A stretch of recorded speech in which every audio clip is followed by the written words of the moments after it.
Introduction: A Beautiful Mess. The whimpering started first, just an annoying sound coming from down the hall through the darkness. Surprisingly, I woke up first, even though I usually sleep like a rock. Lying still, I secretly hoped my wife would hear the crying and make the trek down the hall to comfort whoever had begun moaning. Saturday night always seems restless when you're a pastor with 5 kids. Someone always wakes up. Funny how it never seems to happen on Monday night. Anyway, the moaning didn't stop. It got louder, turned into a full-scale cry, and finally, a blood-curdling scream. My youngest sons, Ethan, 5, and Owen, 3, were crying when I stumbled into their room. Ethan was on the top bunk, holding his stomach, and Owen on the bottom bunk, crying in fear. As I reached toward Ethan, he leaned over the railing of his bunk bed and threw up, the most I'd ever seen come out of a 5-year-old. I jumped out of the way, but felt the spray of vomit on my face. Owen screamed, "My eye! Ethan threw up in my eye!" By this time, Amy had arrived and, after a moment of shock, started to laugh.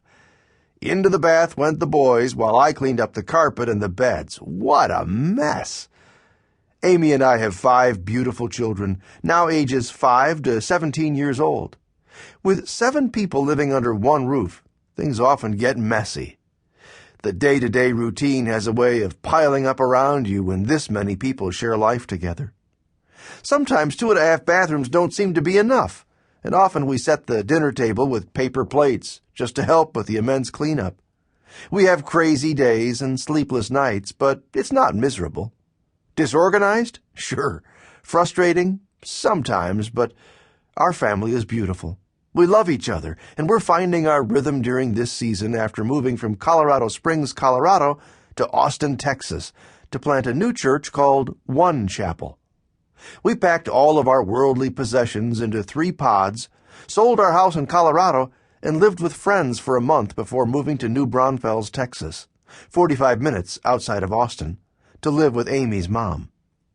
We spent almost 4 months looking for a house to rent in Austin, and we lived in that rental house for 1 year. Then we finally found a lovely house to purchase just around the corner from where we rented. That's 4 moves in less than 2 years. Did I mention that we planted a church during that time? We still don't have our pictures hung, and boxes continue to sit in several of our rooms and closets. We go about our days doing a little painting when we can and putting things where we think they should go as we have time.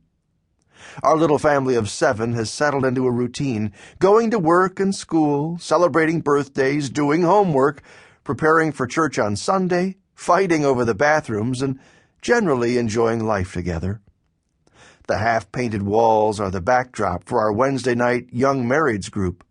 We've invited them not just into our house, but into our lives as well. This full of boxes, half-painted, bare-walled house reflects where we are in our journey and what's going on in our family. We feel blessed in the middle of our journey. We've cried together, fought through the bad days together, and encouraged one another. The church continues to grow phenomenally, and we're all working to do what God called us to do as a family. There's peanut butter and jelly smudged on the refrigerator, clothes on the bathroom floor, chips in the couch cushions, and empty milk glasses on the counter. In between middle school choir concerts, first grade Daddy's Day, high school football games, guitar lessons, preschool, and late-night talks, we're experiencing a beautiful life together.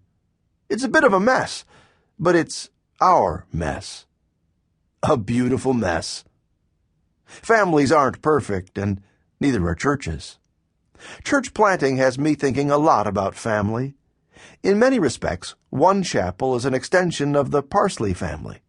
Our kids are working alongside us, serving in children's ministry, setting up chairs and sound systems, and leading worship or small groups. What's so amazing is to watch our kids embrace the calling that is on our family. Both Amy and I are pastors' kids, and our parents support and encourage us as we plant this church. The truth is that in the process, I've had to consider and reconsider the way we do church. You see, as a pastor, I don't want my kids to resent church because it feels more like a job than a family. I don't want to create something synthetic or mechanical. I want our church to be life-giving and organic. I want my kids to receive life in the midst of this experience, not just duty. Of course, I know that we can't avoid the struggle or responsibility that automatically comes with relationships. Every family has a set of chores that need to be done, and churches are no different. But what if I could treat my church like I treat my family? No, not the way I sometimes mistreat my family, but the way I know I should treat my family. What if I had the same love and grace for my church that I have for my own family?